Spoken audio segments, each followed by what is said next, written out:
are back. It's the INFOWARRIOR with Jason Bermas. We're going to take one final caller, and then we're going to go to Ryan, who has done an extensive review as his second job to review video games on Call of Duty Modern Warfare 2. We're also going to be talking about the original Modern Warfare, where they really jumped the shark from historical context, first-person shooter, where you went into, you know, Nazi camps or maybe Korea or Japan, but basically mostly World War II stuff. You don't see a lot of Vietnam video games out there either, and just jumped it right into the conflicts that we have today. Again, indoctrinating the youth, letting them know this conflict's going to last a long time. Remember, I started playing these games back in the late 90s. They started, really the military started putting out Operation Desert Storm like in 2001, 2002 that went back to the 90s conflict.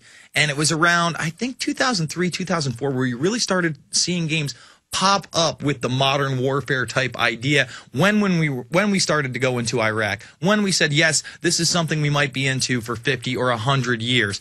All right, let's go to Eric in Pennsylvania. Eric, what's up, buddy? Hey, Jason. Hey, man, you know what's better than a cheesesteak with whiz? What's that? A cheesesteak with whiz and American cheese. I agree with you there. American cheese, and I like the onions. I don't like them everywhere because sometimes, you know, they don't caramelize them enough. But if you go to like Geno's or you go to Pat's, you get a good cheesesteak. Man, you're making me want one right now. I actually make them for a living. I think I make the best cheesesteak in the world, man. I'm really good. Yeah, are you out by Philadelphia, man, in Pennsylvania? I'm actually 30 miles north of Philly in the suburbs, and I live in like in a neighborhood. There's a lot of English people, and there's a lot of Freemasons here. It's really well, yeah, no, it's like Freemason Central there. When we and Aaron went down for. We went to Philly and then D.C. I can't tell you how many Freemasonic monuments we visited. What do you got for me today, Eric? All right. Well, there's two things. I watched, by the way, that Jesse Ventura show is so intense. And we're going to get to that later as well. Record numbers for a true TV show. Jesse Ventura breaking the mold. They haven't had those kind of numbers ever for a new series over at True TV, so it looks like that's going to be a big hit. Go ahead. Yeah, well, he dropped a bombshell on the 9/11 one, saying that you know the Flight 11 was hijacked before it even left the ground. Yeah, that is a bombshell if it is in fact true, and that was Mike Balone who said that, and he also stated, as we know from multiple sources, that they did find the black boxes at Ground Zero. I wish that the other people didn't get the cold feet, but that is an interesting development, especially if true, that the planes had actually been hijacked on the ground and were allowed to take off. That, again, would give me the idea that this was a war game type scenario, or they would have never let them off the runway. You know, I never told you this before, but my dad was actually a New York City firefighter, and he was there on September 11th. Mm-hmm. And it really shook him up, man. He got really depressed afterwards because a lot of his friends died, and they put him on Prozac, and he's not the same. He's a completely different person now. Well, there's a lot of people out there that really just lost the will to live, unfortunately, after 9/11. I mean, people just can't take it when they lose their good friends of 20 or 30 years in their department, or possibly, you know, their cousin, their uncle, their nephew, and that's why the 9/11 Truth Movement really exists. I mean, if you watch that episode with Jesse Ventura, and I thank you for the call, Eric, you could see that Manny Badillo was there. You could see that Bob McIlvaine was there. Donna Marsh O'Connor wants justice for her daughter. Okay? These are real people with real issues on the 9/11 story. Revolution. All right, folks, we are back. It's the InfoWarrior with Jason Bermas. We're going to jump to your calls in just a moment. But first, I want to have them hit this clip. Now, this is yet another scene from Call of Duty Modern Warfare 2. And they're going to throw this up on there. But before they do, Ryan, just give them a little explanation. They're throwing it up right now, what we're about to see for PrisonPlanet.tv viewers at home. Well, essentially, this is actually from a World at War, Call of Duty 5. It's their take back to the World Wars. And you have a bunch of Russians that are standing there in a ditch. They have surrendered. They are completely unarmed. And you have a choice. You can kill them quickly or slowly. And if you choose not to fire on them, Molotov cocktails are thrown at them and they're burned alive.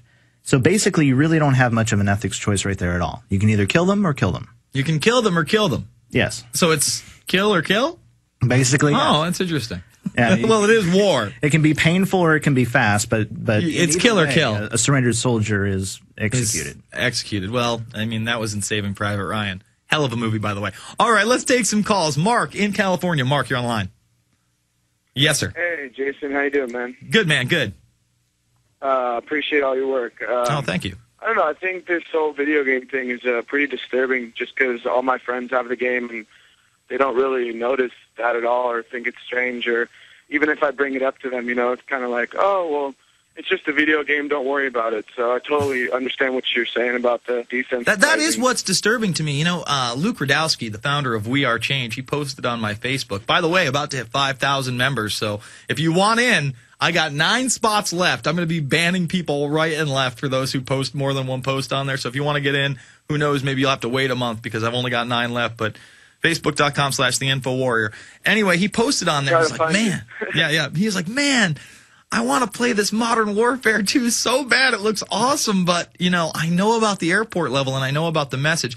So I think it's good that you're actually talking to your friends and at least, in the back of their head, they may not realize it now, but there will be a trigger later on and someone will awaken just because you told them what this Modern Warfare game was actually about. See, they can comprehend false flag attacks in video games where everything's leprechauns and unicorns and apparently not real no matter how real it looks. But then you explain false flag attacks in reality, like the Gulf of Tonkin, like the first Oklahoma City bombing. Well, I say first, the only Oklahoma City bombing, the first World Trade Center bombing, the last World Trade Center bombing, and they just can't wrap their small pea-sized brains around it. So we have to bridge that gap and keep pushing forward. Thanks for the call, Mark. Let's go to Jeff in Delaware. Jeff, you're on the line.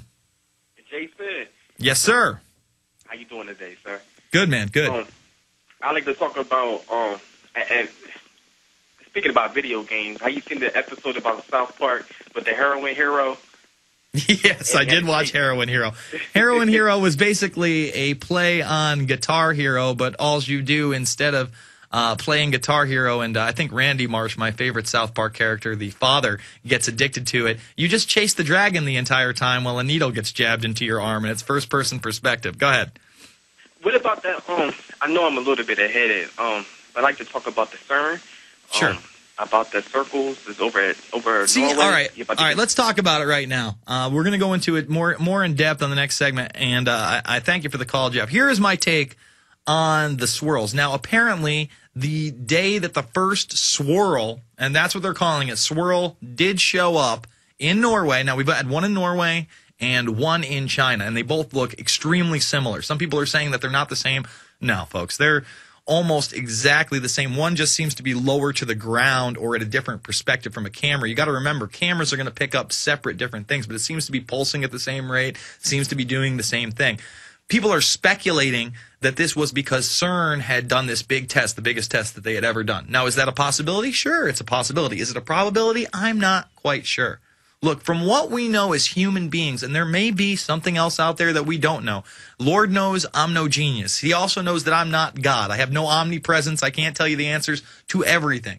But of the known technologies that we have out there, maybe they were trying to do something with the ionosphere or the atmosphere. Okay, maybe it's some kind of a HARP-type weaponry. I don't know. Maybe it is CERN. However, my money, and, quote me on this one, I may be wrong. My money is this is not any of those kind of things, and I really think it's holographic technology. If you were going to do an experiment like that, you would probably put it under wraps so that people couldn't film it outside of a base or it would be in an undisclosed area. The only reason I see it out in the public is for some kind of a mass hysteria or for the public to just become wildly speculating on what it actually is. Is this a wormhole? Is this a gateway to another dimension? It's probably just a hologram. And the reason that they chose the spiral shape is if it goes in and out or there's some kind of problems, it's not an organic object. It's not a person. It's not an animal. It's not an entity. It's easily explained away. We're going to get into that and a lot more. I want to thank Ryan for coming in. It's the InfoWarrior with Jason Bermas. Tune in, Prison Planet.